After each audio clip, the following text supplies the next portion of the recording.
3,000 feet down, the ocean goes completely black. The pressure there would crush a school bus like a soda can. And a sperm whale dives straight into it.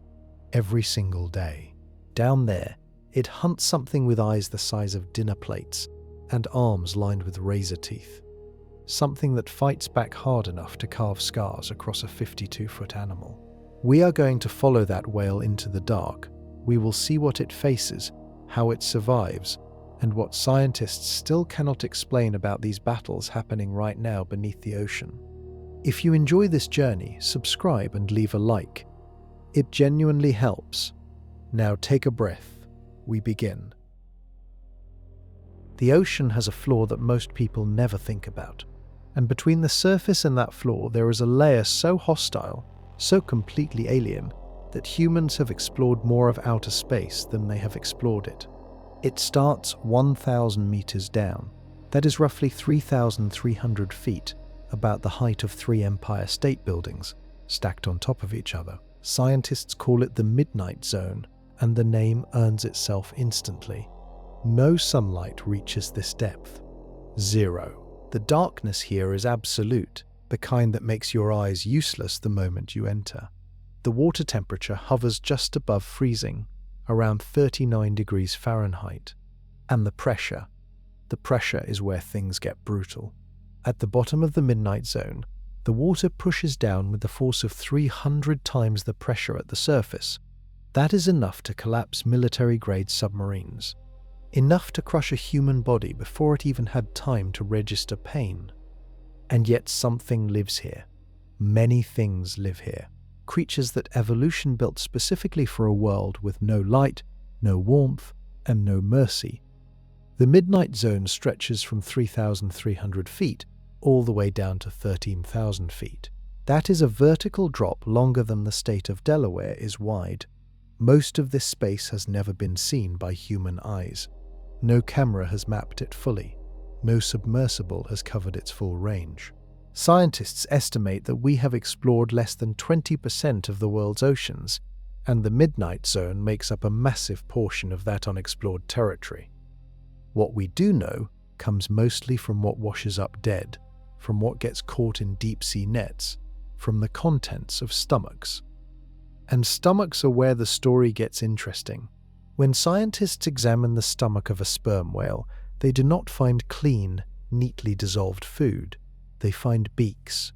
Hard, indigestible, curved beaks by the thousands, stacked inside the stomach like a collection of biological evidence.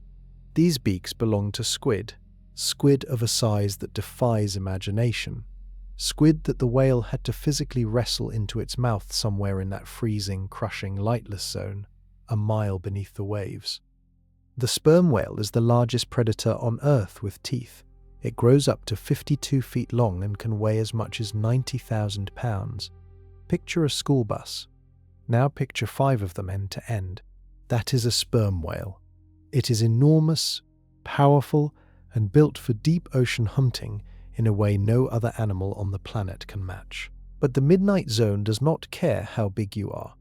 The creatures living down there evolved alongside pressure and darkness for millions of years.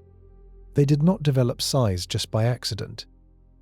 They developed weapons, hooks, beaks, arms that can lock onto something and refuse to let go even as that something thrashes and bites, and fires sound waves like a biological cannon. Every scar on a sperm whale's face is a record of one of those fights. Every beak in its stomach is proof it won at least once. But the whale does not win every time. And what happens when it loses is a mystery scientists have never fully solved, because no human has ever watched a complete hunt unfold in real time. We are going to get as close as the evidence allows, and the whale's body itself is the first place to start, because nothing about it makes sense until you understand what it was designed to survive. Most animals would die the moment they reached the Midnight Zone. The pressure alone would do it. Lungs would compress. Air pockets inside the body would shrink violently. Bones would crack under the squeeze of 300 atmospheres bearing down from every direction at once. The sperm whale does something that sounds impossible. It lets its body collapse on purpose. This is not a flaw in its design. This is the design. A human diver going too deep faces something called a squeeze. The air spaces inside the body, the lungs, the sinuses, the ears, get compressed faster than the body can handle. The result is catastrophic damage. Burst blood vessels, crushed tissue, death. The sperm whale avoids all of that by having a rib cage that does not behave like yours.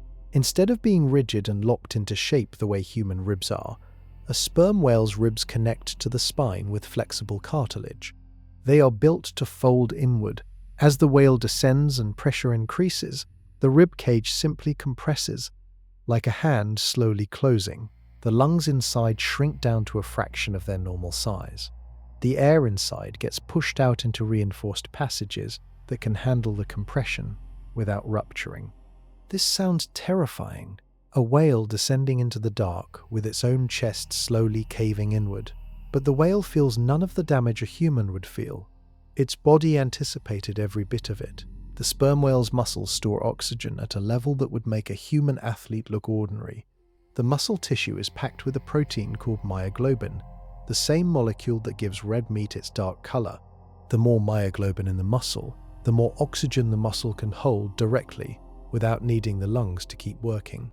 A sperm whale's muscles hold so much oxygen that scientists can see it. The muscle is almost black. Cut it open, and it looks like something from another world entirely. And then there is the heart. As the whale dives deeper, its heart does something remarkable. It slows way down. At the surface, a sperm whale's heart beats at a normal pace for a large mammal, but during a deep dive, that rate drops to around 10 beats per minute. For comparison, a resting adult human sits at around 60 to 100 beats per minute. The whale's heart is barely tapping. This is called a dive response, and it happens automatically. The body restricts blood flow to the outer muscles and skin, pulling it inward toward the organs that need it most, the brain and the heart itself. The whale essentially powers down everything that is not essential and keeps only the critical systems running, like a phone going into emergency battery mode. The whale is now hundreds of feet deep, chest folded inward, heart at 10 beats per minute, blood routed away from its skin, and it keeps going down. 1,000 feet, 2,000 feet. The pressure keeps building, the darkness thickens, and the whale does not turn back because it is following a signal, a bouncing, pinging acoustic map that its head is generating with every passing second. But that system, the sound-based navigation that lets the whale hunt in total blindness, relies on something strange sitting inside its skull, something that took scientists decades to even begin to understand. 10 beats per minute. Sit quietly for a moment and count your own heartbeat. You will feel it between 60 and 100 times every 60 seconds. Your heart works constantly to push oxygen through your blood, keeping your brain alert and your muscles ready. Now imagine that number dropping to 10. For a human, a heart rate that low is a medical emergency. It means the heart is failing. Organs start shutting down. The brain, starved of oxygen, loses function within minutes. For the sperm whale mid-dive, 10 beats per minute is survival. To understand why, you need to understand what the dive response actually does at a biological level. When the whale submerges, specialized pressure receptors in its body detect the change and trigger an automatic shutdown sequence. The whale does not choose this, the body does it on its own, the same way your pupils dilate in the dark, without you deciding to make that happen. Blood vessels near the skin and outer muscles constrict. They squeeze shut, rerouting blood away from areas that can wait, and toward the two systems the whale cannot afford to lose: the brain and the heart. The brain gets a steady supply of oxygen even as the rest of the body goes into low-power mode. The heart slows because with circulation restricted to a smaller circuit, it does not need to pump as hard. This conserves the whale's oxygen supply dramatically. Instead of burning through the oxygen stored in its blood and muscles at full speed, The whale stretches that same supply across the entire dive, which can last up to 90 minutes. 90 minutes on one breath, traveling thousands of feet into total darkness, fighting something with razor-tipped arms. But here is where it gets stranger. The oxygen stored in a sperm whale's blood is only part of the picture. The majority of its oxygen reserve lives in its muscles, not its lungs. While a human body stores most breathable oxygen in the lungs and blood, a sperm whale stores around 80% of its oxygen directly in muscle tissue. By the time the whale's lungs have fully compressed under pressure, the muscles are still holding enough fuel to keep the animal moving for most of the dive. The whale essentially breathes from the inside, and when the hunt is over, the whale does not rush upward. A rapid ascent can cause something called decompression sickness, where gases dissolved in blood form bubbles as pressure drops, blocking vessels and destroying tissue. Sperm whales seem to ascend at a controlled rate, allowing their body to decompress gradually. Scientists still debate exactly how the whale avoids this problem every single time it surfaces. Some research suggests the whale's blood chemistry handles dissolved nitrogen differently than human blood does. Others point to the slow ascent rate as the key factor. The full answer is still being studied. What is certain is that the sperm whale runs this sequence over and over throughout its life. Multiple deep dives per day, every day, for decades. Each dive is a full physical shutdown and restart, and somewhere in the middle of that shutdown, the whale is doing something that requires extraordinary precision, hunting by sound alone, in a place where nothing can be seen. The tool it uses for that hunt lives inside its massive head, and it is unlike anything else in the animal kingdom. Look at a sperm whale from the side, and the first thing you notice is the head. It is enormous, blocky, almost rectangular. It takes up roughly 1/3 of the entire animal's length. On a 52-foot whale, that means the head alone runs close to 17 feet, taller than most ceilings, wider than a full-size van. Inside that head is something scientists spent centuries trying to explain. When whalers first began hunting sperm whales in large numbers, they discovered that the whale's head was filled with a liquid oil unlike anything they had seen before. At body temperature, it stayed liquid, but when it cooled, it solidified into a waxy, creamy substance that looked and felt almost like spermaceti, which is how it got its name, a Latin-derived term from early scientific classification. This oil became extraordinarily valuable. Whalers harvested it for lamp fuel and industrial lubricants. A single large whale could yield hundreds of gallons of it. But why did the whale have it? The first theories were mechanical. Early scientists assumed the oil served as a cushion, protecting the skull during head-to-head ramming competitions between males. The sperm whale does use its head as a battering ram against other males during fights. That part seemed to fit, but it did not explain the sheer volume of the organ, or why females, who do not engage in head ramming contests, had the same structure. A more compelling theory emerged later. The spermaceti organ might work as a buoyancy control system. Here is the idea. Liquid oil is slightly less dense than seawater, which gives the whale a small amount of lift. When the oil cools and solidifies, its density increases, making the head slightly heavier. If the whale can control the temperature of the oil in its head, it can shift its buoyancy. Cold water flooding through nasal passages could cool the oil down, increasing the head's weight and helping the whale sink faster with less muscular effort. Warm blood circulating back through the organ could melt the wax again, lightening the head for the ascent. This would make the spermaceti organ a biological ballast tank, a natural version of the system submarines use to dive and surface. No one has fully confirmed this yet. The physics work on paper, but measuring temperature changes inside a diving whale in real time has proven extremely difficult. What scientists are more confident about is a third function: sound. The spermaceti organ sits directly behind a pair of lips inside the whale's nose, called phonic lips. When the whale forces air through these lips, it creates a click.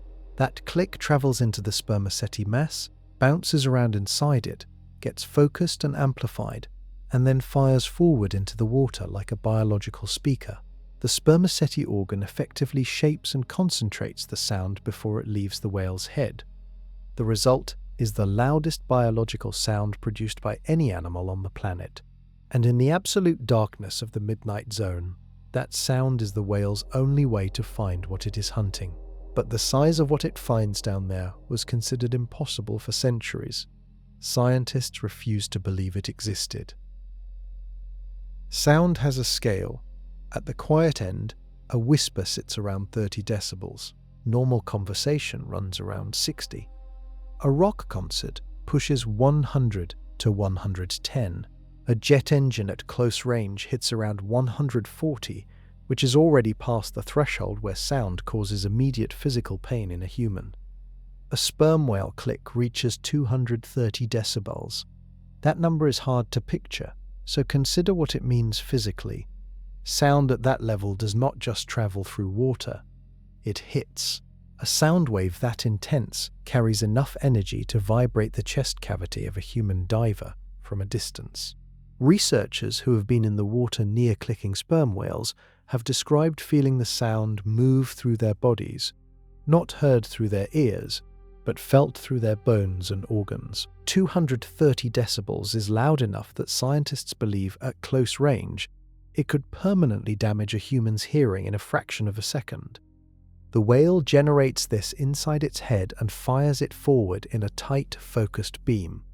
Each click lasts only a fraction of a second, but the whale produces them in rapid sequences called codas, rhythmic patterns of clicks, that vary between individual whales and between different family groups. Scientists have recorded these patterns and found that different pods use distinct sequences, almost like regional accents.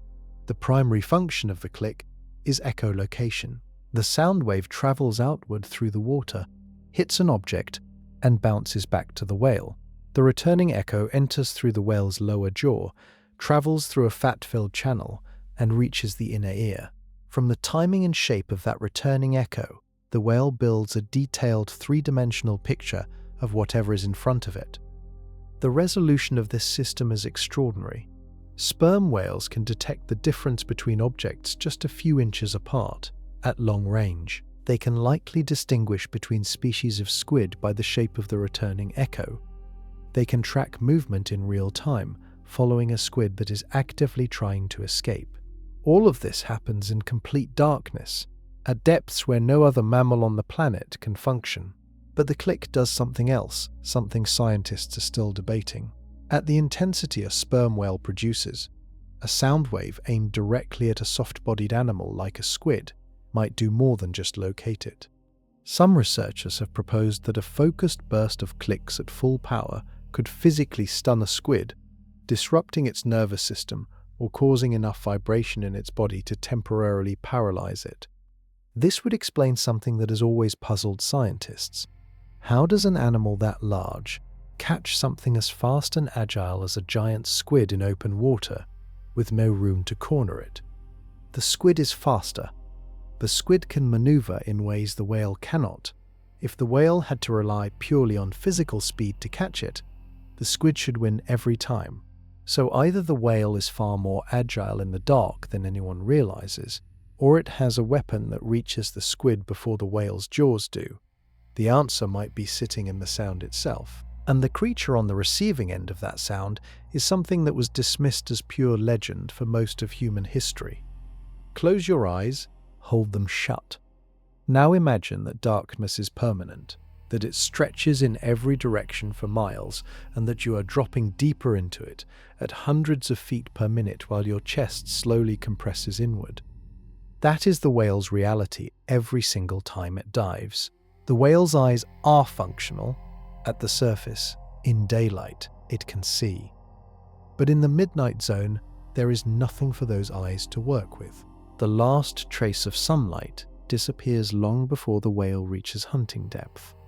From that point forward, vision is completely useless. The whale switches entirely to sound. Echolocation works on a simple principle. You send a sound out, It travels through the water, hits something solid, and comes back as an echo. By measuring how long the echo takes to return and analyzing the shape of it, you can figure out exactly where the object is, how large it is, how far away it is, and whether it is moving. Bats do a version of this in air. Dolphins use a simpler form of it in shallower water. But the sperm whale system operates at depths, distances, and power levels that make every other biological sonar on the planet look modest. By comparison, the whale fires a focused beam of clicks forward into the dark water. That beam is directional. The whale can aim it. By rotating slightly and sweeping the beam across different angles, the whale builds a scan of the area around it. The echoes returning from different objects arrive at different times and carry different shapes depending on what they bounced off. Hard structures return sharp, clear echoes. Soft tissue returns a murkier signal. Movement creates a shifting pattern in the returning data. The whale's brain processes all of that incoming information in real time. Imagine closing your eyes and clapping your hands once. You would hear a faint echo if you were in a room with walls. The whale is doing a far more precise version of this, thousands of times per minute, in three-dimensional open water, while swimming and hunting simultaneously. The jaw is the receiving antenna. A channel of oil-saturated fat runs from the lower jaw directly to the inner ear. When an echo returns, it arrives first at the jaw, travels through that fat channel, and enters the ear with almost no signal loss. The system is efficient enough that scientists believe the whale can build an acoustic image nearly as detailed as a visual one. But there is a problem with hunting by echo alone in the deep ocean. The midnight zone is full of objects, layers of small fish, patches of floating debris, other animals drifting in the dark. Every one of those things returns an echo. The whale has to filter through a constant stream of incoming signals and identify the specific return pattern of a giant squid. Hiding somewhere in that noise, how it does this precisely is still an open question. Scientists have recorded the echolocation sequences of hunting whales and found that the click rate speeds up dramatically when the whale is closing in on prey. The rapid-fire clicking during this final approach is called a creak, and it sounds, to human ears, like a rusty door hinge swinging slowly open. That creak is the last sound many squids ever encounter, and the squid that triggers it is an animal far larger and far more dangerous than most people ever imagined. Scientists are careful people. They do not usually say things like, "the whale fires a sonic weapon." They use words like theorized and remains under investigation. A focused sound wave at 230 decibels carries real physical energy. When that energy hits a soft-bodied animal, it does not just pass through harmlessly. It transfers. It vibrates tissue. It disrupts fluid-filled organs. At close enough range, it could potentially interfere with the nervous system of a creature that has no hard shell and no bones to absorb or deflect the impact. The giant squid is exactly that kind of creature. Its body is almost entirely soft. The only hard parts are its beak and the rigid structures around its eye. Everything else, the mantle, the arms, the organs, the nervous system, is soft tissue surrounded by water-filled chambers.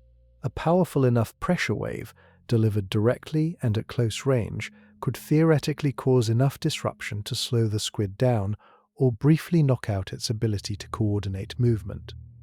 Here is why this theory matters so much. A giant squid can propel itself by jet, forcing water out through a siphon to shoot backward at high speed. Its arms can extend rapidly to grab prey. In open water, with no walls and no corners, a healthy, alert giant squid has every physical advantage needed to escape a whale that has to rely on swimming speed alone. The sperm whale is large, but large does not mean fast.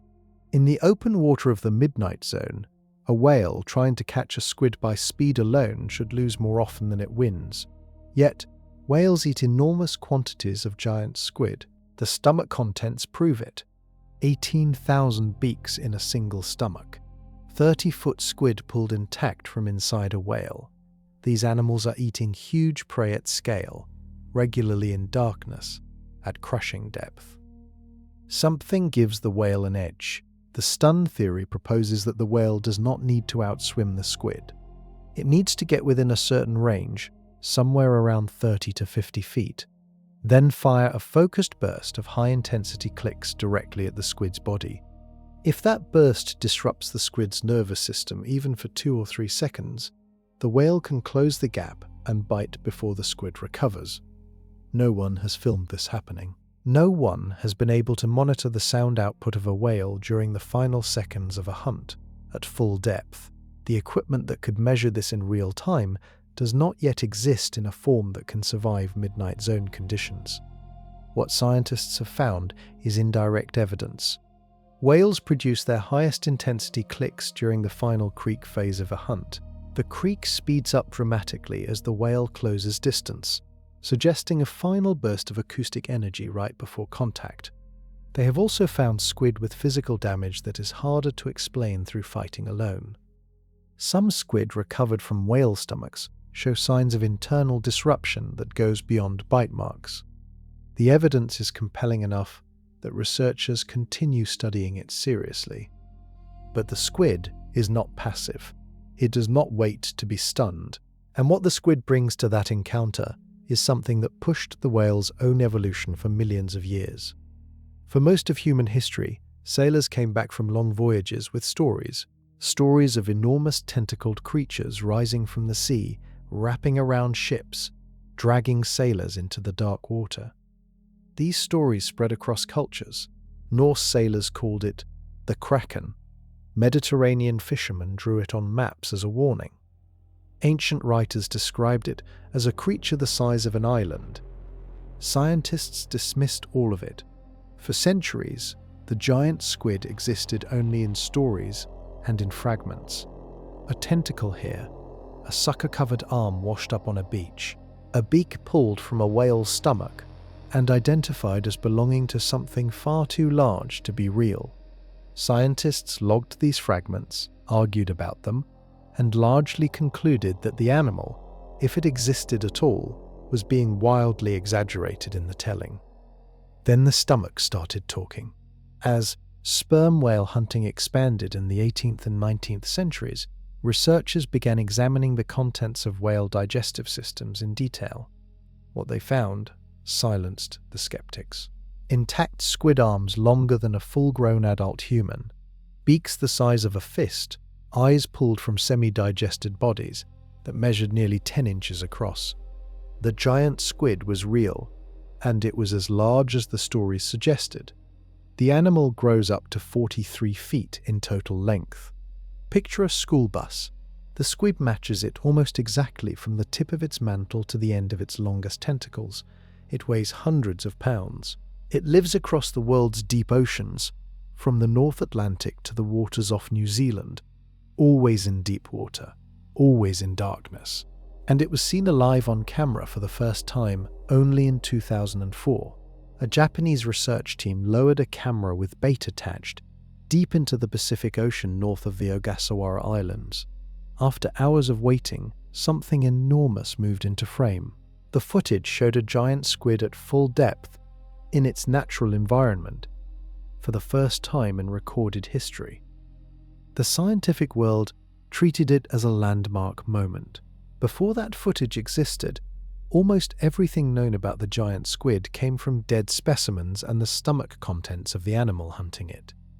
The squid that appeared in that footage looked nothing like the passive sea monster of legend. It moved deliberately. It was clearly aware of the camera rig, and when it attacked the bait, the footage showed something that changed how scientists thought about this animal. It was aggressive, fast, and completely at home in conditions that would kill almost anything else on the planet. But the giant squid is not even the largest or most dangerous squid species that sperm whales hunt.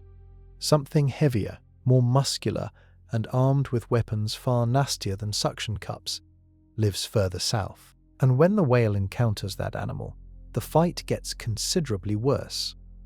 Most people picture a squid's suction cups as simple, smooth discs that create a vacuum and hold on, the kind of thing you see on a bath toy or the end of a rubber arrow.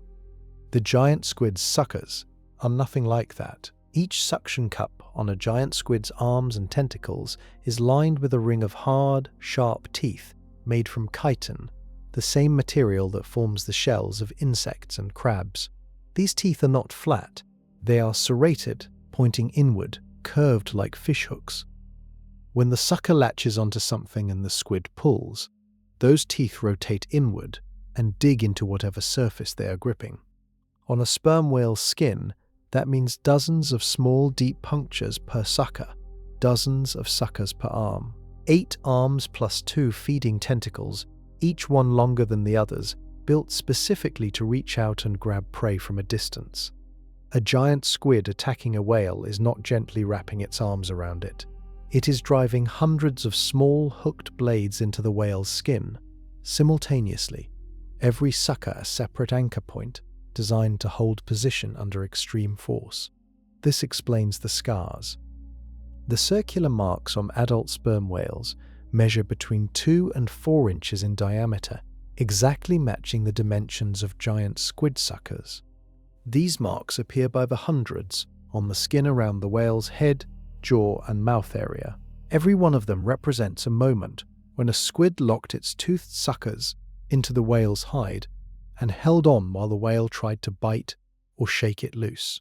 Some scars on older whales run parallel, suggesting the squid's arm dragged across the whale's skin while the squid was being pulled away, leaving a long, scored line of punctures across the surface. The whale's skin absorbs this. The outer layer is thick enough to take significant damage without exposing the critical tissue underneath.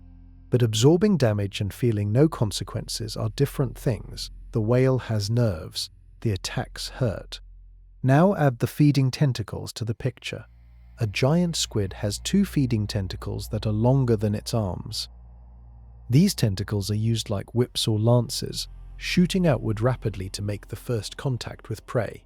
The clubs at the end of these tentacles carry the heaviest concentration of toothed suckers, designed specifically to lock in fast and hold while the shorter arms pull the prey toward the squid's center, where the beak waits.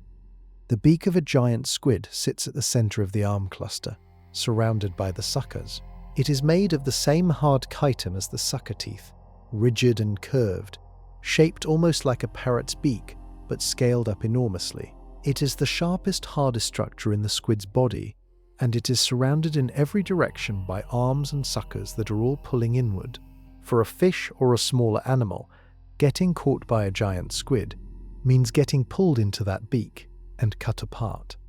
For a sperm whale, it means a fight, a violent, scarring, exhausting fight, where the winner is not always the larger animal.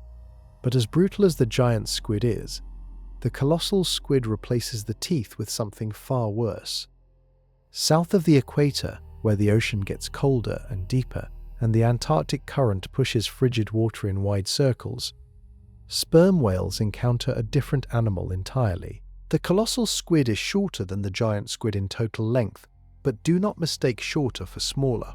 Where the giant squid carries long, slender tentacles that make up most of its total measurement, the colossal squid is built thick.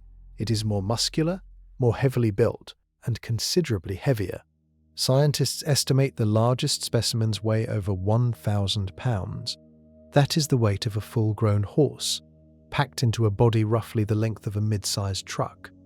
And instead of suction cups with teeth, the colossal squid has hooks along the middle sections of each arm and across the feeding tentacle clubs.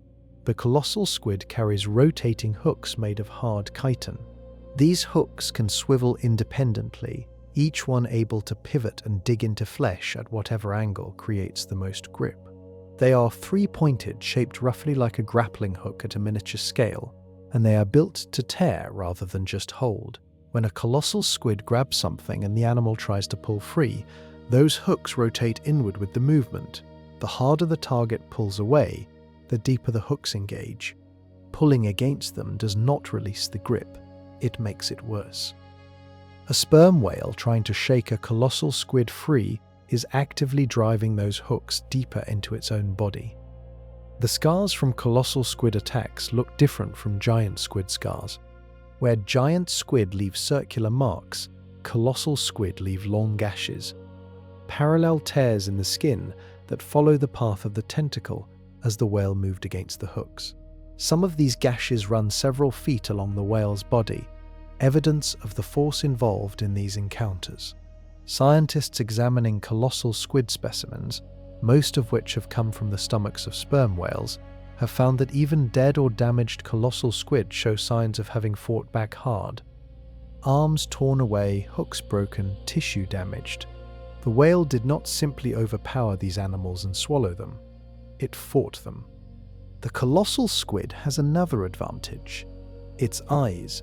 Its vision system is among the most sophisticated of any animal in the deep ocean. While the sperm whale hunts by sound, the colossal squid can potentially detect the whale's approach through changes in light and movement, even in near-total darkness. Bioluminescent flashes from disturbed plankton can alert a squid to something large moving through the water before the whale's echolocation clicks have even returned an echo. The colossal squid does not wait calmly to be caught. It detects, reacts, and engages. And what it does when cornered goes beyond simply grabbing and holding. At the center of its arm cluster, surrounded by those rotating hooks, sits a beak that researchers have described as large enough and powerful enough to sever human bone. The colossal squid's beak is proportionally larger and heavier than the giant squid's. It is the hardest biological structure in the squid's body, and it is pointed directly at whatever made the mistake of getting too close. The whale knows this.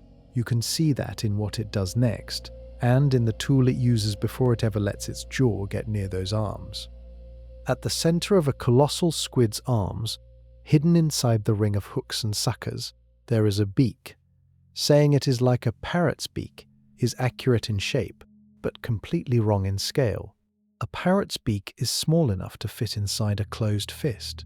The colossal squid's beak is large enough that when scientists first measured one, they described it as the largest squid beak ever recorded, capable of delivering a bite with enough force to cut through dense muscle, and according to researchers, hard enough to snap through bone.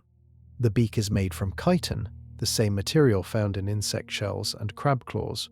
In the colossal squid, that chitin is layered and dense, forming a structure that resists force better than almost any other biological material in the ocean. The upper and lower portions of the beak cross like scissors, with a sharp point at the tip, designed to puncture, not just crush. When the squid pulls prey toward its beak using its arms, it does so with force that scales with its body mass. A 1,000-pound animal pulling something inward with 8 arms, each lined with rotating hooks, generates enough force to drive that beak through almost anything the ocean presents it with. For a sperm whale, this creates a specific problem.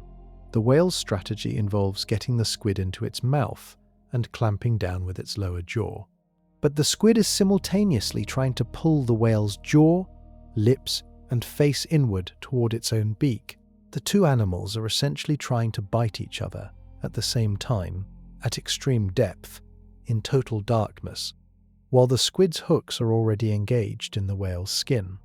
Researchers have found evidence of this on whale carcasses. Deep bite marks around the mouth and jaw area that do not match the whale's own teeth, marks consistent with the curved, pointed shape of a squid beak driving into flesh. Some whale carcasses have shown evidence of damage to the area directly behind the lower lip, exactly where a squid being dragged inward would make contact with its beak before the whale could close its mouth. The whale does not always win this exchange cleanly, but the beak also creates a problem for the whale in a different way, a problem that shows up long after the hunt is over and the squid has been digested. Because chitin does not dissolve in stomach acid, the beak survives digestion completely intact. Every squid the whale eats leaves its beak behind. One stomach examined by researchers contained close to 18,000 of them. 18,000 separate beaks accumulating over a whale's lifetime, piling up in the stomach with nowhere to go. the whale's body developed an answer for this. And that answer became one of the most expensive materials in the world. But before that story, there is an even stranger defense the squid uses, one that has nothing to do with arms or beaks, and everything to do with light. In the midnight zone, the only light comes from the animals themselves. There is no sun, no reflection from the surface. The water above absorbs every photon long before it reaches this depth. Down here, the only illumination is biological. Flashes of bioluminescence from fish, jellyfish, bacteria, and squid, brief cold blue-green sparks in the dark. To function in that environment, eyes need to be exceptional. The giant squid's eyes are the largest of any living animal on the planet. They measure up to 10 inches in diameter. To picture that, hold up a standard dinner plate. The eye of a giant squid is roughly that wide. Most deep-sea animals develop large eyes as an adaptation to low light, much like a camera lens opening wider in a dark room to let in more light. But 10 inches is far beyond what most scientists would predict is needed just to see in dim conditions. Researchers from the University of Copenhagen spent years analyzing this and concluded that eyes this size were almost certainly not evolved just to see dimly lit prey. They were evolved to see something specific, something large. An eye 10 inches wide is extraordinarily good at detecting contrast, the difference between a large dark object moving against a slightly lighter background. In the midnight zone, a large dark object moving through water would occasionally pass in front of a patch of bioluminescent plankton disturbed by its movement, creating a brief silhouette. The researchers concluded that the giant squid's eyes were likely evolved specifically to detect the approach of sperm whales. The size of the eye gives it enough sensitivity to pick up the faint light disturbance created by a massive animal moving through the water at depth, potentially giving the squid enough warning to react before the whale's echolocation clicks reveal its own position. The eye and the sonar are in a biological arms race. The whale evolved louder, more precise clicks to detect the squid faster. The squid evolved larger eyes to detect the whale's approach before the clicks arrived. Neither side has won. Both have simply gotten better at the fight. But the squid has one more tool that operates independently of either eyes or arms. A tool built specifically for the moment when detection has already failed and the predator is already close. When a squid is cornered and running out of options, it deploys something that surprises most people: ink. Everyone knows squid can release ink clouds, but in shallow water, that ink works as a visual smokescreen, creating a dark cloud that confuses a predator expecting to see its prey. In the midnight zone, where there is no ambient light to create visual contrast, a dark ink cloud does nothing. There is already no light.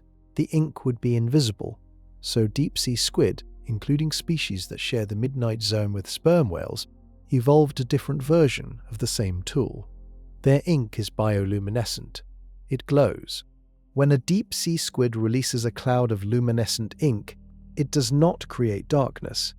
It creates a burst of cold blue-green light in the black water. For a predator navigating entirely by sonar, that light does nothing. But the whale's echolocation is affected by clouds of particles suspended in the water. A dense cloud of ink, whether glowing or not, scatters the returning echoes the whale depends on for its acoustic picture. The squid uses this to buy seconds. In the midnight zone, seconds matter enormously.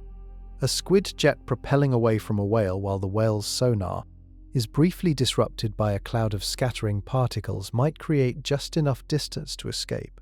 The whale has to reacquire the squid acoustically, recalibrate its echolocation, and determine a new direction of movement, all while the squid is already accelerating away. Scientists have also noted that bioluminescent flashes in the deep ocean can potentially blind or disorient animals that are highly sensitive to light. The colossal squid's large, extremely light-sensitive eyes might actually work against it in this scenario. If another squid nearby releases a sudden intense burst of light, the eye takes time to readjust. Whether sperm whales are affected by bioluminescent flashes is still being studied. the whale's eyes, while functional, are not its primary hunting tool at depth. Its sonar is. And the sonar does not care about light. But the ink cloud, glowing or not, represents something important. The squid is not passive. It detects, evades, grabs, bites, and, as a last resort, deploys a disorientation tool built into its own body. The whale knows all of this. Its body has spent millions of years being shaped by these encounters. Every piece of its anatomy reflects the cost of going into the midnight zone and coming back with enough food to stay alive. Those costs are written on its skin in a language anyone can read. When researchers photograph adult sperm whales, the animals are easy to tell apart. They can be identified individually, not by the shape of their dorsal fin the way dolphins and orcas are, but by their scars. The scars are that distinct, that numerous. Some whales carry so many overlapping marks that their entire head looks like a topographic map of every hunt they have survived. Almost every adult sperm whale bears these marks. Scientists studying whale populations have found scarring on the vast majority of adults examined, concentrated almost entirely around the head, jaw, and the area directly behind the lower lip. The pattern is consistent across oceans: Atlantic whales, Pacific whales, whales in the Southern Ocean. All carry the same kinds of damage, in the same locations. The circular marks are the most identifiable. They appear in clusters and measure between 2 and 4 inches across, matching the precise dimensions of giant squid suction cups lined with toothed rings. These are not grazing injuries from rubbing against rocks or debris. The geometry is too specific, the clustering too consistent, and the size too uniform to come from anything other than suction cup contact. Alongside the circular marks, researchers see long parallel scores in the skin, narrow channels running several feet in length, made by something that dragged across the surface while maintaining multiple contact points simultaneously. These match the tentacle and hook pattern of colossal squid arms, where rotating hooks make contact at intervals along the length of the arm and leave parallel trails as the squid is pulled away. Some older whales carry healed injuries that go beyond skin damage. Researchers have documented bent or broken jaw structures in sperm whales that appear consistent with the force a colossal squid beak could deliver. These are animals that survived a direct bite from something capable of snapping dense tissue. The scars tell a clear story. These fights are real, they are violent, and both animals come out damaged. What they cannot tell us is how often the whale comes out second, because we only see the whales that made it back, the ones that surfaced, healed, and kept diving. The whales that lost, that were dragged deeper, or drowned by a large enough squid holding them under, those whales disappear, without record. Their stories exist only as a theory, based on the understanding that no predator wins every encounter. The evidence of victory, however, piles up in a different location entirely, inside the whale's stomach.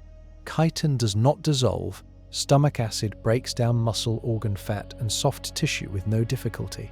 The digestive system of a sperm whale, built to process enormous quantities of food on a daily basis, handles squid bodies completely.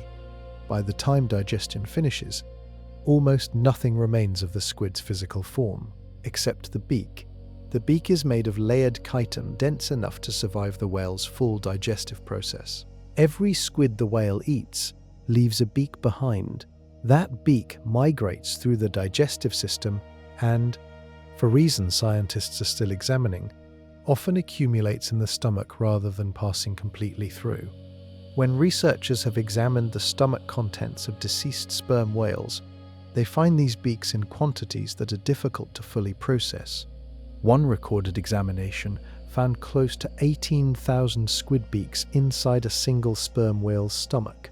18,000, each one representing a separate squid, hunted, caught, and consumed at some point in that whale's life. The beaks come in different sizes. Some are small, belonging to the smaller squid species that make up the majority of a whale's diet. Some are large, unmistakably belonging to giant squid, Scientists can identify the species from the beak shape and size, the same way a forensic examiner can identify a weapon from the mark it leaves. This stomach became, effectively, a hunting record, a biological archive of thousands of successful hunts spanning years or possibly decades of the whale's life. But the beaks also create a practical problem for the whale. 18,000 small, hard, sharp-edged objects accumulating in the stomach would cause serious damage to the soft lining of the digestive system. The chitin edges are not smooth.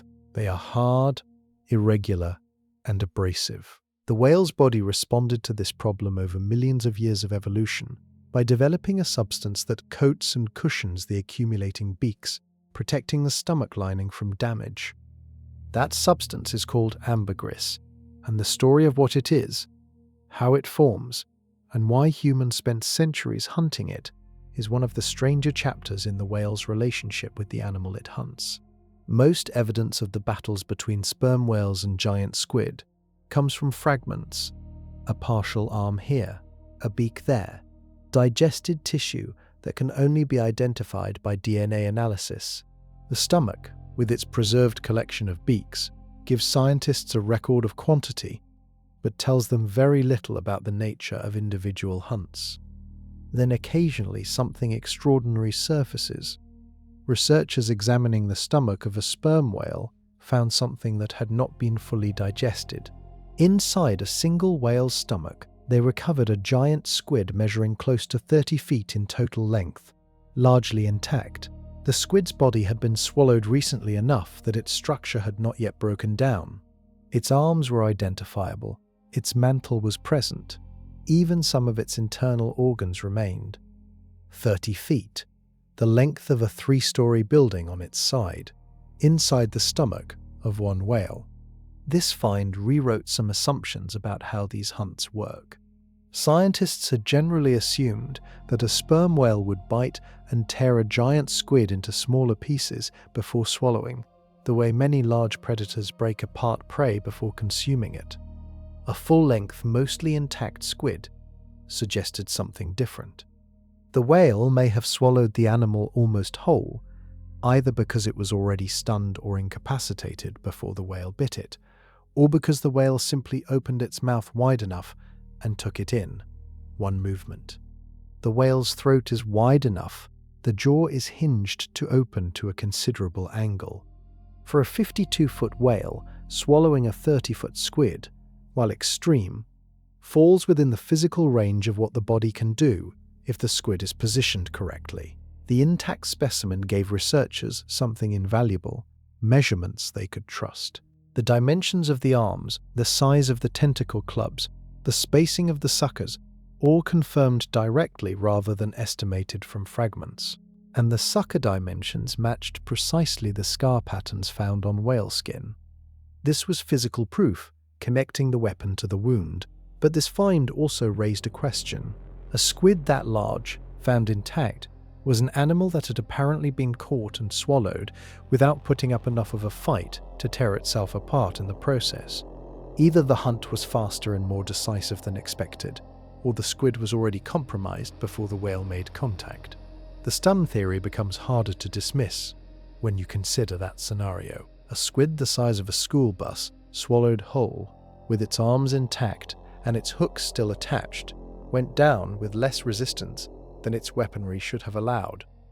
Something gave the whale an advantage in that moment that the squid's size and weapons could not overcome. What that something is remains one of the most actively studied questions in deep-sea biology. And the scale of the hunt itself, the sheer volume of food the whale needs to survive, makes the question even more urgent. A sperm whale does not eat because it is hungry in the way a human gets hungry. It eats because the math of its existence demands it. The numbers are unforgiving. A full-grown sperm whale carries up to 90,000 pounds of body mass. Keeping that mass alive requires fuel, constant fuel. The whale exists in near-freezing water and burns calories simply staying warm, on top of the energy it burns swimming, diving, and hunting. Scientists studying sperm whale feeding behavior have calculated that the animal needs to consume roughly 3% of its body weight in food every single day. 3% of 90,000 pounds is 2,700 pounds. That is more than a ton of food every day, without rest. To reach that number, the whale cannot afford to be selective. It eats giant squid when it can find them, but giant squid are not evenly distributed across the midnight zone. They cluster in areas with the right temperature, the right pressure, and enough smaller prey to sustain themselves. A whale searching for giant squid might cover enormous distances between successful hunts. So the whale fills in the gaps. It eats medium-sized squid in large quantities. It takes deep-sea fish when the opportunity presents itself. It consumes skates and rays that live near the ocean floor. It eats whatever it finds that meets the minimum caloric threshold to justify the energy cost of catching it. Squid, in all their varieties, make up the overwhelming majority of the diet because they are the most available and calorie-dense prey in the zones where the whale hunts. A giant squid provides an enormous single-meal caloric return compared to the same weight in smaller fish. When the whale finds one, catching it is worth the fight, worth the scars, worth the risk. The math makes the risk acceptable, but the daily demand also means the whale cannot stop. There is no week off, no season of rest.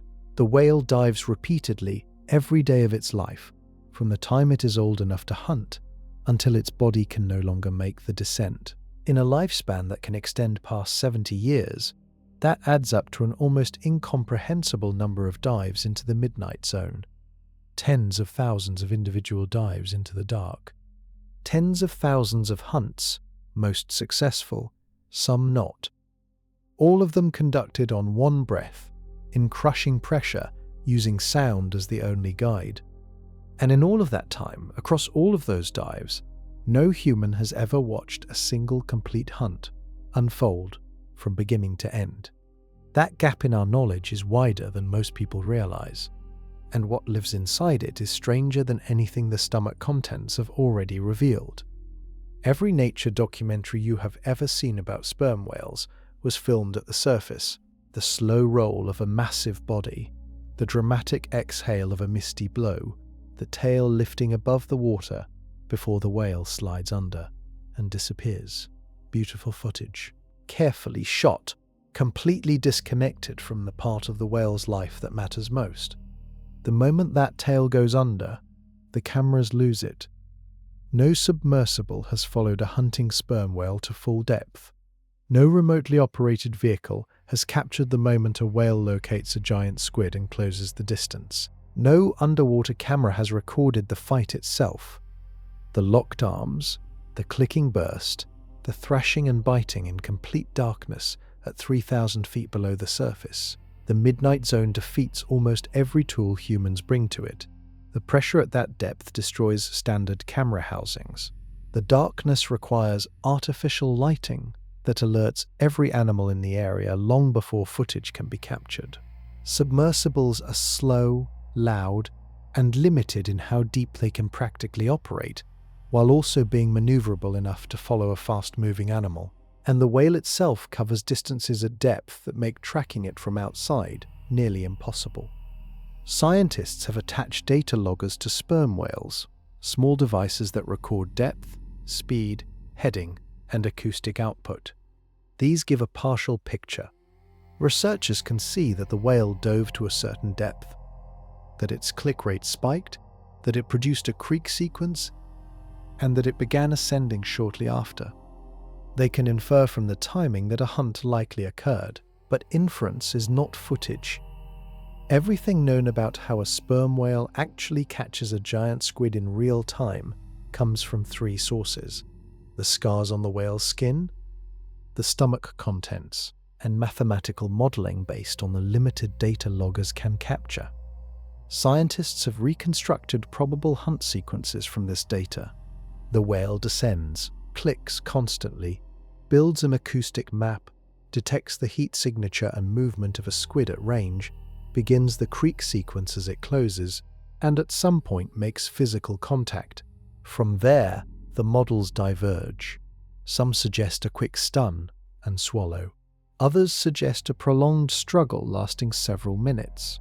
The stomach contents support both possibilities, since both intact and heavily fragmented squid have been recovered. The most honest answer to the question of how a sperm whale catches a giant squid is this: we have good evidence about the before and after, and almost nothing about the middle. In a field where most questions have at least partial answers, this is a remarkable gap. The largest predator with teeth on the planet, hunting the largest invertebrate on the planet, in a fight that happens thousands of times every day across every ocean on Earth. And humans have never seen it. The gap is not for lack of trying. Multiple research teams across multiple decades have attempted to place cameras in the right location at the right time. The ocean simply refuses to cooperate. But what makes this gap stranger is what it implies about the battles the whale might lose. The whale is in total darkness. It has an acoustic picture of the water around it, built from returning echoes. That picture tells it there is something large ahead, soft-bodied, moving, generating a return signal, consistent with a giant squid. The squid knows the whale is there. Its enormous eyes picked up the disturbance of the whale's approach through bioluminescent scatter. The squid is already reacting, jetting backward, trying to increase the distance. Now the whale has to close that gap and make physical contact with an animal it has never actually seen. This is where the mystery sits. The mechanics of echolocation give the whale a precise location. It knows the squid is, for example, 40 feet ahead and slightly to the right, moving away at a certain speed.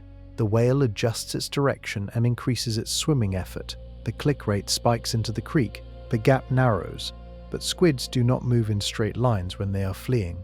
They jet, pause, redirect. They can change direction almost instantly by altering the angle of the siphon they use for propulsion. A squid that detects the whale closing in can execute a sharp directional change that the whale, with its large body and slower turning radius, cannot match immediately. So how does the whale make contact? One possibility is that the whale herds the squid into a position where escape routes are limited. In open water with no walls, this seems difficult, but the midnight zone has thermal layers, bands of water at slightly different temperatures where squid tend to congregate. If the whale approaches from below, the squid's upward escape route is blocked by water that is less comfortable for it. The whale can exploit the squid's preference for staying within certain depth ranges. Another possibility goes back to the stun theory. If the whale can deliver a disruptive acoustic burst at range, the squid's ability to execute those rapid directional changes would be temporarily impaired. A squid that cannot coordinate its jet propulsion cannot flee effectively. The whale only needs the squid to be confused for a few seconds. A third possibility, less dramatic but potentially significant, is that the whale is simply more accurate with its echolocation than current models suggest. Scientists have measured the resolution of dolphin echolocation in controlled conditions and found it capable of astonishing precision. The sperm whale system is built along the same principles, but scaled up massively. The precision might be proportionally greater as well. The whale's lower jaw is long and narrow, designed to open and snap shut rapidly. The teeth on that jaw are conical and pointed, designed to pierce and grip rather than cut. Grabbing a squid is a matter of getting the jaw around some part of the animal's body and closing fast enough that the squid cannot pull free before the grip is secured. What happens in the seconds between the creak and the first bite is still, despite decades of research, largely unknown. And what happens when the bite fails, when the squid escapes or turns the encounter around, is even less understood. Every scar on a sperm whale is evidence of survival. The whale with 50 circular marks on its jaw, the whale with parallel gashes running across its forehead. These animals lived through those encounters. They healed. They kept diving. Their scars accumulated over years because they were there to accumulate more. But the ocean does not keep records of the ones that did not come back. The question of whether sperm whales ever lose fights against giant or colossal squid is one that marine biologists take seriously. Losing does not require the squid to actively kill the whale. It can happen in simpler, grimmer ways. A whale diving to hunting depth has a finite oxygen supply. That supply runs for up to 90 minutes under optimal conditions. If a large colossal squid latches onto the whale's jaw with its hooks and refuses to release, the struggle extends the dive beyond the whale's oxygen budget. The whale needs to surface. The squid, with no need to breathe, does not need to win a strength contest. It only needs to delay the whale long enough that ascending becomes a problem. If the whale's oxygen runs critically low before it can disengage and ascend, the whale faces a choice between fighting the squid and making it to the surface. There is no confirmed recording of a squid drowning a whale. The evidence for this possibility is entirely indirect. Young sperm whales and smaller adults, animals without the full physical strength of a mature male, disappear from populations without obvious cause. Some of these disappearances could reflect failed encounters at depth. We cannot know for certain. What scientists have documented is that mature male sperm whales carry significantly heavier scarring than females. Males dive deeper and hunt more aggressively. Their encounters with large squid appear to be more frequent and more violent. The survival rate for males past a certain age drops in ways that suggest the diving itself, and what they encounter during it, takes a physical toll that accumulates over decades. The colossal squid adds a specific concern. A squid weighing over 1,000 pounds, with rotating hooks embedded in a whale's skin, creates a mechanical problem. Even if the whale is physically stronger, removing a grappling hook requires reversing the direction of the force that set it. The whale cannot do this easily while also trying to ascend.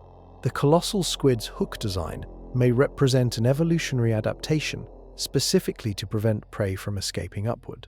Whether it has ever worked against the whale, pulling a diving animal deeper, or holding it under long enough to matter, is a question that may never have a definitive answer. What the whale's body developed to handle the aftermath of these fights, however, produced something that humans have treasured for centuries without fully understanding where it came from.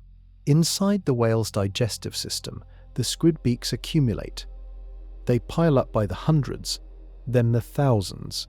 Over years of continuous hunting, each beak is hard, irregular, and edged with chitin that does not soften or smooth out with time. Left in direct contact with the soft lining of the stomach and intestines, these beaks would cause serious damage, perforations, bleeding, infection. The whale's body developed a response over millions of years of evolution. It produces ambergris. Ambergris begins as a secretion from the intestinal lining, triggered by the presence of indigestible material pressing against the tissue. The substance is waxy, dense, and coats the accumulating beaks the way a pearl forms around a grain of sand inside an oyster. Layer by layer, the ambergris encases the sharp edges, binding the beaks into a solid mass that moves through the digestive system without tearing the walls. Fresh ambergris is dark, soft, and has a strong, unpleasant odor. When passed into the ocean and exposed to seawater and sunlight over months or years, it oxidizes. The color lightens to gray, then to pale gold. The smell transforms completely, shifting from foul to a complex, earthy, almost sweet scent that perfumers have prized for centuries. Ambergris washed up on beaches throughout history, and humans had no idea what it was. It was too strange to place. Dense, but waxy, pleasant-smelling once aged, clearly biological but unidentifiable. For centuries it was attributed to the sea itself, to volcanic vents, to mythological creatures. When whalers began examining sperm whale intestines closely in the 18th century, they found it inside, still encasing clumps of squid beaks. The mystery of ambergris resolved immediately once the source was identified. At its peak value, ambergris sold for more per pound than silver. Perfume makers used it as a fixative, a substance that slows the evaporation of other scents and makes fragrances last longer on skin. Synthetic alternatives now exist, But natural ambergris remains legal in many countries and still commands extraordinary prices when found washed ashore. A lump of ambergris the size of a basketball, floating in the ocean or washed onto a beach, is worth tens of thousands of dollars. All of it started because the whale needed to protect itself from the beaks of the animal it was hunting. The squid armed itself with beaks. The whale evolved ambergris to survive the beaks it swallowed. The squid evolved larger beaks. The whale produced more ambergris. Two animals locked in biological negotiation across millions of years, each side's adaptation forcing the other to respond. And the deeper you look into the whale's body, the more of this negotiation you find. Even its teeth reflect the specific challenge of hunting something that fights back. Most predators have teeth on both jaws. That arrangement makes sense for cutting, gripping, and processing prey. Upper and lower teeth working together can slice through muscle, tear apart bone, and break food into pieces small enough to swallow safely. The sperm whale uses only its lower jaw. The lower jaw carries between 20 and 26 conical teeth on each side. These teeth are large, smooth, and pointed, shaped like elongated cones. They fit into hollows on the roof of the upper jaw when the mouth closes. The upper jaw has no teeth at all, just a series of sockets waiting to receive the lower teeth. This arrangement puzzled early researchers. How does the ocean's largest toothed predator manage with teeth on only one jaw? The answer involves the kind of prey the whale catches and how it catches it. Giant squid and colossal squid do not need to be cut into pieces at the moment of capture. They are soft enough, despite their size, to be swallowed with enough force behind the push. The whale does not need upper and lower teeth working together to slice through something.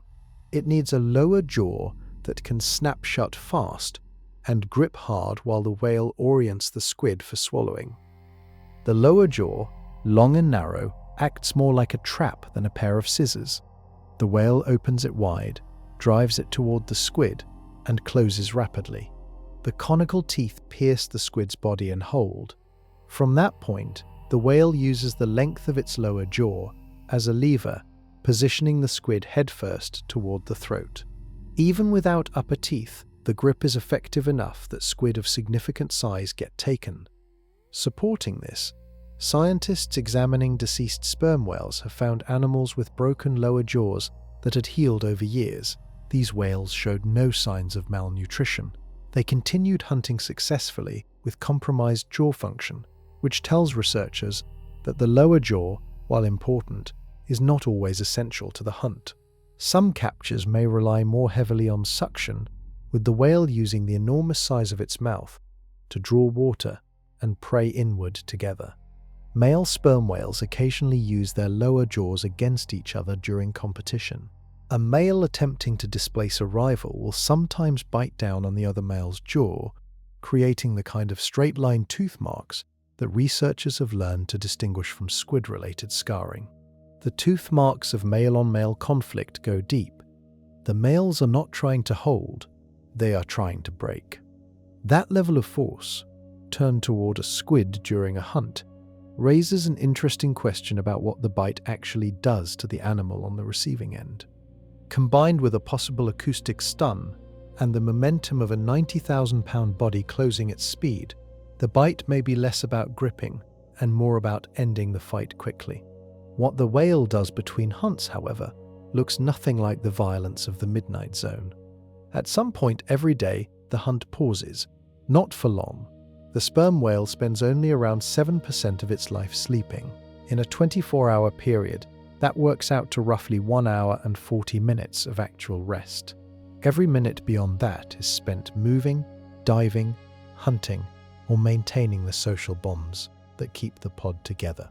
But the way the whale sleeps is one of the strangest behaviors in the ocean. Sperm whales sleep vertically. The entire pod, sometimes dozens of animals, positions itself near the surface with their bodies pointing straight down, tails hanging below, noses tilted slightly upward. They hang motionless in the water column like enormous dark pillars, barely moving spaced apart from each other in a loose cluster. A ship that encountered a resting pod of sperm whales in 2008 nearly ran several of them over because the crew did not recognize what they were looking at in time. The whales looked nothing like sleeping animals. They looked like floating debris or geological formations. Only when the ship was almost on top of them did the crew realize they were surrounded by the largest toothed predators on the planet. The sleep itself is split brain. The whale shuts down one hemisphere of its brain at a time, allowing the other half to remain partially aware of the surroundings. This means the whale is never fully unconscious. One half rests, while the other half monitors for threats, tracks position, and manages basic body functions. Then the halves switch. Sleep sessions last between 10 and 15 minutes at a time. The whale then briefly wakes, adjusts if needed, and may drift back into a rest cycle. The total accumulated sleep happens in short blocks across the day, rather than one continuous period. Scientists discovered this behavior partly through accident. Research teams tracking whale movements noticed long periods of near-total surface inactivity that did not match any known foraging or social behavior pattern. When they got close enough to observe, they found the vertical hanging posture and confirmed through brain activity research that the animals were in a sleep state. The fact that a sperm whale sleeps at all while surrounded by open ocean, with no shelter and no guaranteed safety, says something about the social structure around it. The pod does not all sleep simultaneously. Some members remain more alert while others rest. The group provides collective awareness that no single animal could maintain alone. And the group is not just a safety arrangement, it is a living culture. 7%, that is the fraction of a sperm whale's life dedicated to sleep. Stack it against a human life where sleep takes up roughly 33% of our total time, and the comparison is striking. The whale compresses into less than a quarter of what humans need. But what the whale does with the other 93% of its time reveals how completely its life is organized around the demands of the midnight zone. Roughly 75% of a sperm whale's active time involves some form of foraging behavior. Descending to hunting depth, searching, hunting, and ascending burns an enormous portion of every day. The whale does not have the option of reducing this. The caloric demand does not adjust.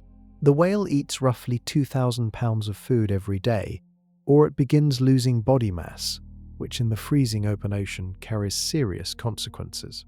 The remaining time is split between social interaction, surface activity, and traveling between hunting areas. Sperm whales are not solitary hunters. Pods of related females and their calves move together across ocean basins, following prey concentrations that shift with season and current. Adult males spend portions of their lives in bachelor groups before eventually traveling alone to find breeding opportunities. The compression of sleep into 7% of life has an interesting biological explanation. The whale's brain, despite being the largest of any animal ever recorded, appears to require less total sleep time than mammalian brains of comparable complexity. Some researchers have suggested this is because the sperm whale's cognitive load during waking hours, while demanding in terms of navigation and hunting, does not involve the same kind of continuous information processing that keeps human brains burning so much energy during the day. Others have noted that the risk of sleeping deeply in open ocean may have driven the evolution of lighter, shorter sleep cycles over millions of years. A whale that sleeps too deeply for too long in water with apex predators does not pass its genes forward as reliably as one that wakes quickly and frequently. Orca pods have been recorded approaching resting sperm whale pods and, in some documented cases, attempting to separate calves from the group during rest periods. The semi-alert sleep state and the collective vigilance of the pod are the whale's defense against this. 7% of a lifespan spent asleep, and even that 7% is never fully unconscious. The whale hangs in the dark water, half its brain still listening. What it listens for, and what it communicates to the animals around it, operates through a system of sound that carries far more information than scientists initially expected. The clicks the whale uses for echolocation are one kind of sound. The clicks it uses to communicate are another. Sperm whales produce patterned sequences of clicks called codas, distinct rhythmic arrangements that are shared among members of the same family group. A coda might be 5 clicks in rapid succession, followed by a pause, followed by 3 more. The pattern is consistent within a pod and different from the patterns used by other pods in the same ocean. Researchers have spent decades recording these codas across different whale populations and found that the variation runs deep. Pods in the Caribbean use different coda patterns from pods in the Pacific. Pods within the same ocean can be distinguished from each other by their coda arrangements, and, crucially, calves born into a pod learn the local patterns from the adults around them. This is not instinct. A calf is not born knowing its pod's codas, the way a spider is born knowing how to spin a web.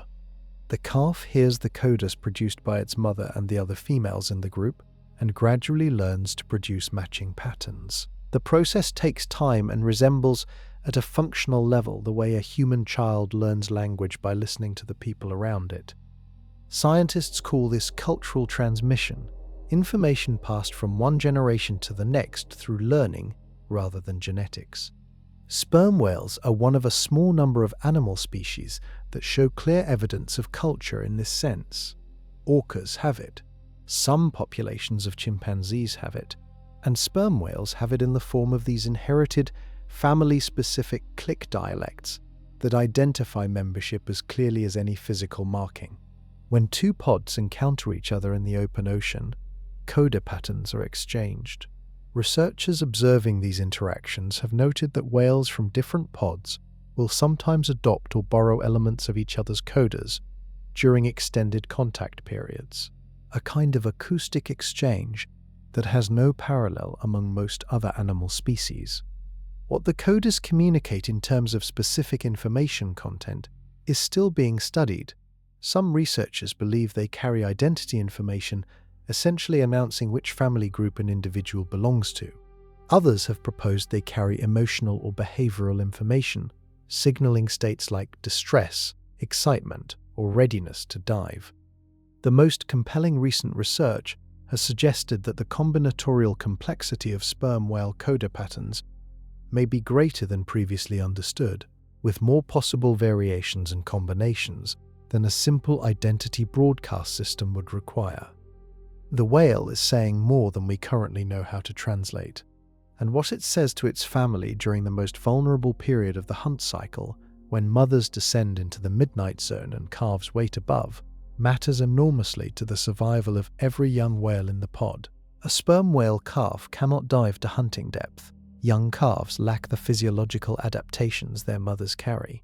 The flexible rib cage, the oxygen-storing muscle tissue, the slowed heart rate response that makes deep diving survivable, these develop over time.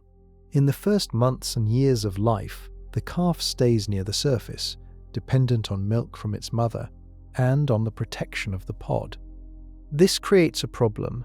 The mother needs to dive to 3,000 feet to hunt. The dive takes up to 90 minutes. During that time, the calf is alone at the surface. In an ocean that contains orcapods capable of targeting young whales, a calf left alone is a calf in danger. The pod solves this problem collectively. While a mother dives, other adult females in the group remain near the surface with the calves. These babysitters, sometimes called alloparents by researchers, are usually related to the calf's mother. They are aunts, grandmothers, or older sisters, staying near the surface to provide protection while the mother hunts below. This arrangement means the calves are almost never without adult supervision. When multiple mothers need to dive at the same time, the remaining adults cluster the calves together and maintain close proximity. Orca pods attempting to separate calves from the group face collective resistance. Adult female sperm whales will charge and circle, creating a physical barrier around the young animals. The males, significantly larger and heavier, occasionally move through areas where family groups are present, and their size alone deters some threats. But adult males do not typically form stable bonds with female pods. They pass through, The protection structure is built almost entirely from female relationships. Calves nurse for years, far longer than most marine mammals. Some research suggests calves may continue nursing for up to 10 to 15 years, long past the point where they are capable of some independent feeding. The extended dependency builds a bond between the calf and the pod that persists into adulthood, particularly for females, who tend to remain near their birth pod for life. The midnight zone takes the mother away for hours every day. The pod absorbs that absence and keeps the next generation alive. What that next generation eventually inherits, physically and cognitively, starts with the most remarkable organ in the ocean. 20 pounds. That is the weight of a sperm whale brain, 6 times heavier than a human brain. The largest brain produced by any animal ever recorded on this planet, living or extinct. Size alone does not equal intelligence. A blue whale is larger than a sperm whale, but has a proportionally smaller brain. Elephants have large brains and show clear signs of complex cognition. Brain size relative to body size and the internal organization of the brain matter as much as raw weight. The sperm whale's brain is large in both absolute and relative terms for an animal its size, and its internal structure shows significant development in areas associated with social behavior, communication, and emotional processing. The neocortex, the outer layer of the brain associated with complex thought, language processing, and social awareness in mammals, is highly developed in the sperm whale. The limbic system, which governs emotion and memory, is also notably expanded. Researchers studying sperm whale brains have found spindle neurons, a type of brain cell previously identified only in humans, great apes, and a handful of other species known for high-level social cognition. Spindle neurons are associated with rapid emotional processing and social decision-making. Their presence in the sperm whale brain suggests a capacity for nuanced social awareness that goes beyond simple herd behavior. What does a sperm whale actually do with a 20-pound brain? It navigates ocean basins without landmarks. It maintains complex family relationships over decades. It learns and transmits cultural information across generations. It hunts in total darkness using acoustic information alone, processing returning echoes in real time to build and update a three-dimensional picture of its environment. It recognizes individual members of its pod by their coda patterns. It may grieve. Researchers have documented sperm whale pods remaining with deceased members for extended periods, circling the body, surfacing and diving near it, in behavior that does not fit any feeding or social function and resembles in structure mourning behavior documented in elephants and orcas. Whether the whale experiences something like grief in a conscious sense is a question science cannot currently answer. The behavior is there. The brain that produces it is the largest ever recorded. The gap between what the brain is capable of and what humans currently understand about how it is being used is wider than most people realize. And that brain is operating inside a body that dives into the most hostile environment on the planet multiple times per day in a fight that has been running for millions of years. Picture this from inside the whale's perspective. The surface is gone. The light is gone. The temperature has dropped to just above freezing and keeps falling. The pressure around the whale is building, 300 times the weight of the air above the ocean. The chest has folded inward. The heart is running at 10 beats per minute, and the brain is fully engaged. At this depth, in this darkness, the whale's 20-pound brain is doing something that no computer system humans have built can fully replicate. It is constructing a three-dimensional model of its environment, using only sound, updating that model in real time and using it to make rapid decisions in a dynamic, unpredictable situation. The incoming data is continuous. Clicks fire forward. Echoes return from dozens of directions simultaneously. The brain sorts those echoes, identifies which returns come from objects of interest and which come from background noise, tracks the movement of a target squid, anticipates where the squid will be in the next few seconds based on its current trajectory, and simultaneously monitors the whale's own position, depth, oxygen status, and orientation. All of this happens without the whale consciously thinking through each step. The sensory processing regions of the brain handle the acoustic data automatically, passing relevant information forward to the decision-making regions. The whale perceives the result, a sense of where the squid is and how to close in, without having to manually calculate each individual echo return. This is what the large neocortex is doing during a hunt. Rapid, layered sensory processing at a scale and speed that the whale's survival depends on. At the same time, the whale is communicating. Not the echolocation clicks, which are directional and forward-focused, but the social coders which can carry information to other members of the pod about location, status, or behavior. Whether whales communicate during active hunts in ways that coordinate group behavior at depth is something researchers are currently investigating. Some evidence suggests that when multiple whales dive into the same area simultaneously, their hunting success rates increase beyond what individual hunting alone would predict. Coordinated acoustic coverage of a large volume of water, with multiple whales scanning from different positions, could expose squid that a single hunting whale would miss. The 20-pound brain may be doing more than solo navigation. It may be running part of a distributed network, one node in a multi-animal sensory system spread across thousands of feet of dark water. That level of behavioral complexity, coming from an animal that most people picture as a large fish, is one of the most quietly extraordinary things in biology. And the physical tool that makes it possible, the body that carries that brain into the abyss and back again, evolved specifically and relentlessly for that purpose. A human diver taken to 300 atmospheres of pressure would not survive the experience long enough to register pain. The air spaces inside the body, the lungs, the sinuses, the spaces between organs, cannot equalize pressure fast enough at that depth. The lungs would compress violently. The chest wall, rigid and unyielding, would resist the compression until the tissue gave way. The damage would be catastrophic and nearly instant. The sperm whale avoids this entirely because of one structural modification. Its ribs are not rigid. Where human ribs connect to the sternum and spine with relatively fixed joints, the sperm whale's ribs connect via cartilage that allows significant inward flexion. The rib cage is built to compress. As pressure increases during a dive, the chest wall moves inward rather than resisting, allowing the lungs to shrink down to a very small fraction of their surface volume, without the surrounding structure cracking or tearing. This is counterintuitive. We tend to build things to withstand force by making them rigid and strong. The whale's body uses the opposite strategy: yield to the force and let the structure reshape itself around the new conditions.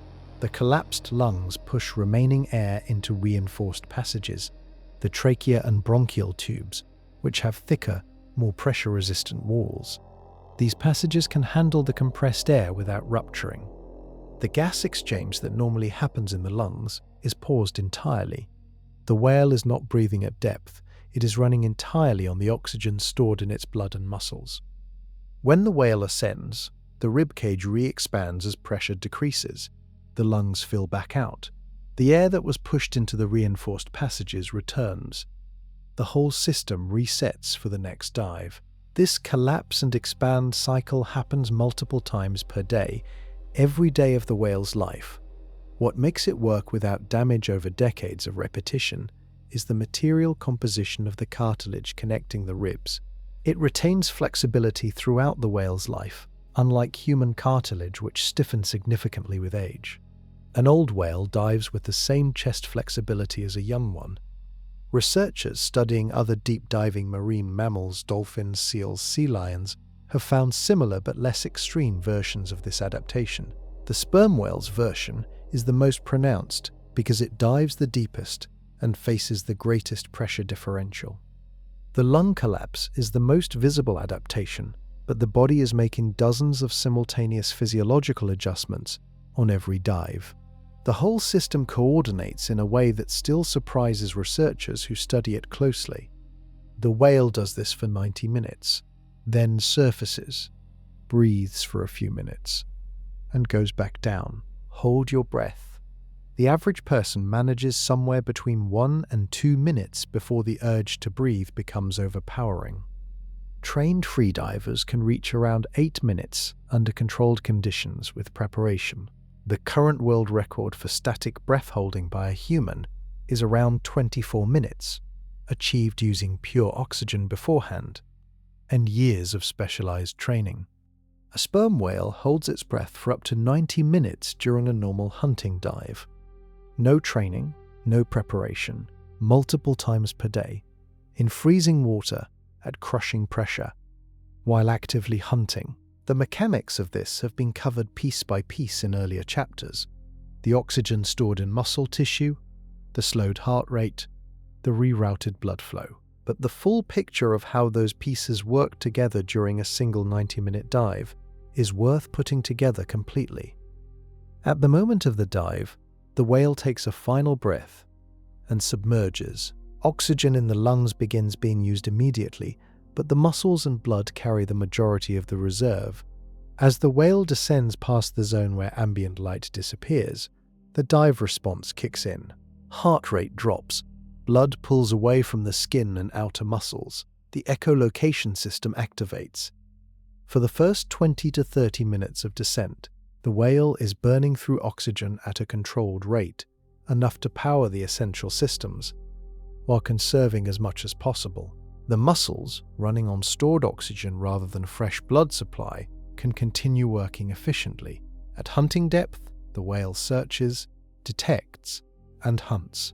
The creak phase of a hunt, the rapid-fire clicking during the final approach, likely burns more energy than the descent. If the hunt involves a struggle, the energy expenditure spikes further. Then the ascent begins. Ascending too fast creates its own risks.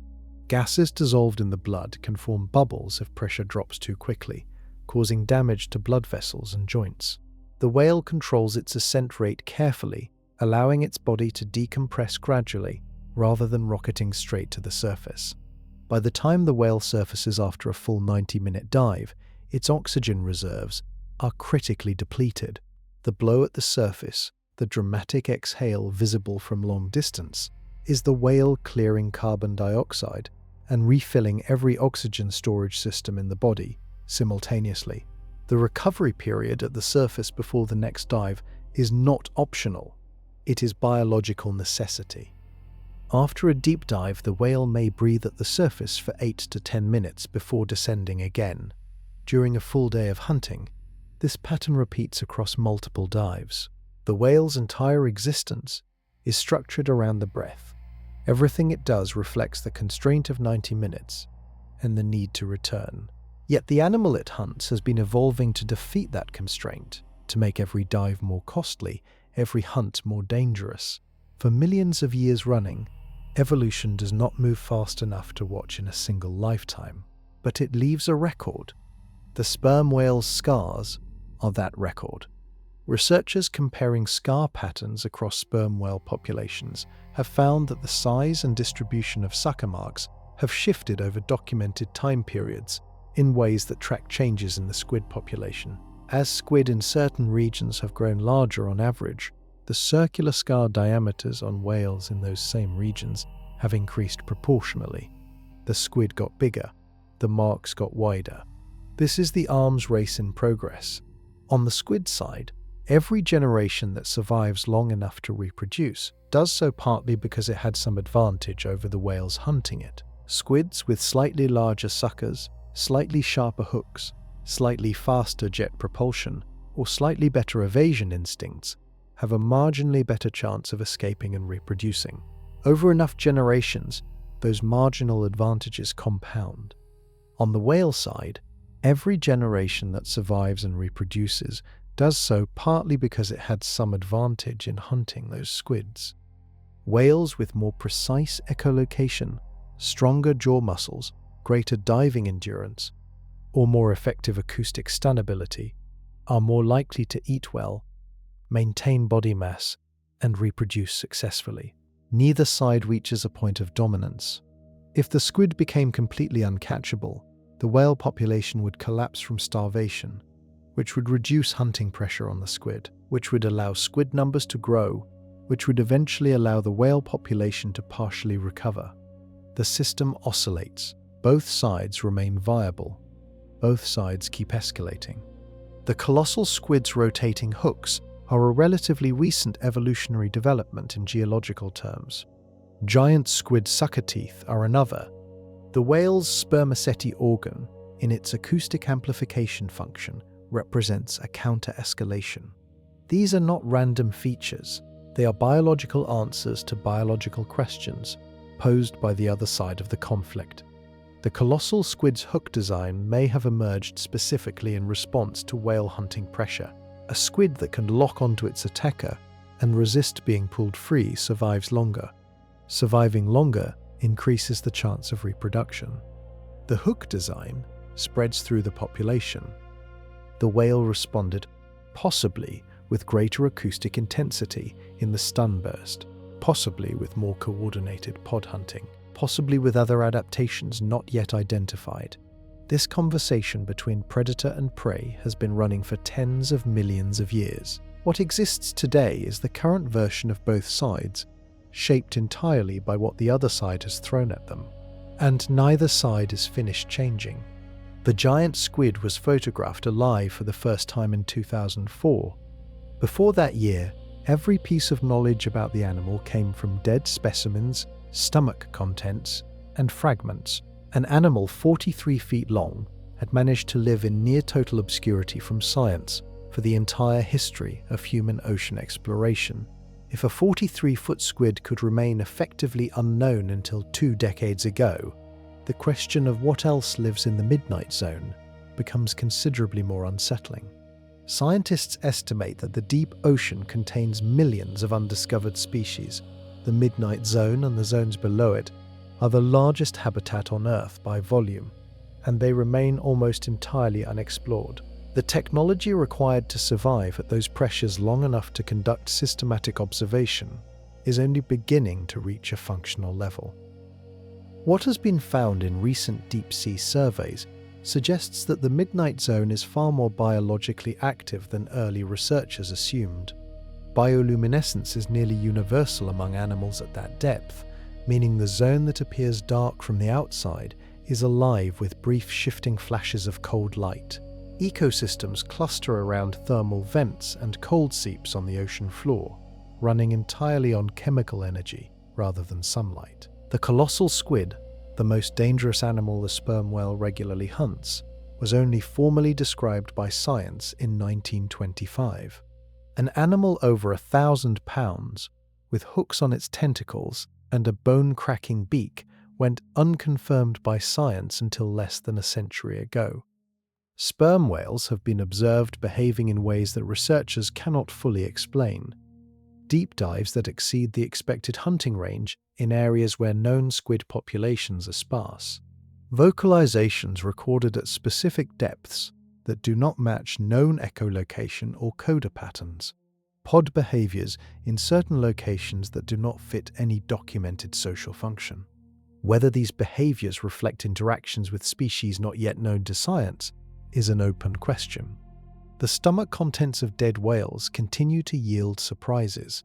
A beak that does not match any catalogued species, tissue from an animal that does not match any known squid by DNA analysis. The midnight zone is not a solved problem. Scientists have built a partial picture using fragments, recordings, and inference. The picture has enough detail to be extraordinary, but the gaps in it are enormous. The sperm whale navigates those gaps daily. It knows what lives down there in a way that human science does not yet. Every dive the whale makes carries it into territory that is, for humans, still largely unmapped and full of animals that may be waiting to be discovered. Some of those animals may be hunting the whale too. The midnight zone should not support a predator this large. The logic does not seem to hold. A warm-blooded mammal, evolved on land, requiring air to breathe, descending into a freezing, lightless, crushing environment to fight animals armed with hooks and beaks, multiple times per day, for 70 years. Every part of that sentence describes something that should fail. And yet, the sperm whale has been doing exactly this for over 20 million years. The timeline matters. 20 million years is longer than modern humans have existed by a factor of roughly 100.